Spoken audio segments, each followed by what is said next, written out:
नमस्कार मित्रांनो, मी मीनाक्षी महाजन आणि आजच्या या अत्यंत महत्त्वाच्या व्हिडिओमध्ये आपण लाडकी बहीण योजना ही कोणत्या कारणांमुळे बंद होऊ शकते आणि ही योजना बंद होऊ नये यासाठी नेमके कोणते उपाय करावेत याची सविस्तर माहिती आज आपण पाहणार आहोत. कारण ही योजना महाराष्ट्रातील लाखो महिलांसाठी आर्थिक आधार आहे.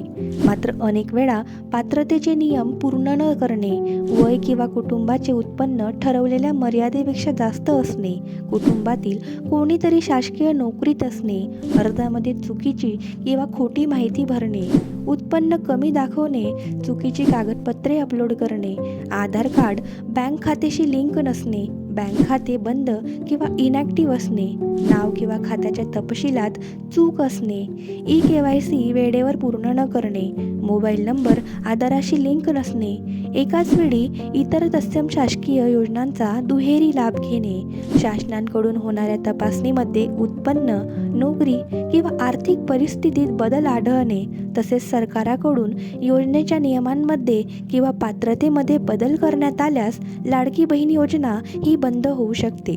म्हणून ही सुविधा सुरू राहावी यासाठी महिलांनी काही महत्त्वाचे उपाय नक्की करावेत. जसे की अर्ज करताना सर्व माहिती पूर्णपणे खरी व अचूक भरावी, कोणतीही खोटी कागदपत्रे वापरू नयेत, आधार कार्ड बँक खात्याशी लिंक आणि मोबाईल नंबरशी लिंक आहे की नाही हे वेळोवेळी तपासावे, बँक खाते सक्रिय ठेवावे, सरकारने सांगितलेली KYC वेळेत पूर्ण करावी, उत्पन्न, पत्ता, मोबाईल नंबर किंवा कौटुंबिक परिस्थितीत कोणताही बदल झाल्यास तत्काळ अधिकृत पोर्टल किंवा सेवा केंद्रावर जाऊन अपडेट करावा, एकाच प्रकारच्या 2 शासकीय योजनांचा लाभ घेत नसल्याची खात्री करून घ्यावी, अफवा आणि सोशल मीडियावरील चुकीच्या माहितींकडे दुर्लक्ष करून फक्त सरकारी वेबसाईट किंवा अधिकृत सूचनांवरच विश्वास ठेवावा. कारण बहुतांश वेळा योजना बंद होण्यामागे चूक नसून दुर्लक्ष हेच मुख्य कारण असते. त्यामुळे वेळेवर योग्य उपाय केला तर लाडकी बहीण योजनेचा लाभ कोणत्याही अडथळ्याशिवाय सुरू राहू शकतो. हा व्हिडिओ प्रत्येक लाडक्या बहिणींपर्यंत नक्की पोचवावा, जेणेकरून कोणाचाही हक्क चुकूनही बंद होऊ नये.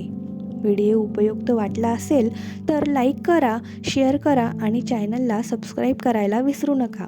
तर पुन्हा भेटूया अशाच महत्त्वाच्या माहितीसह. तर धन्यवाद.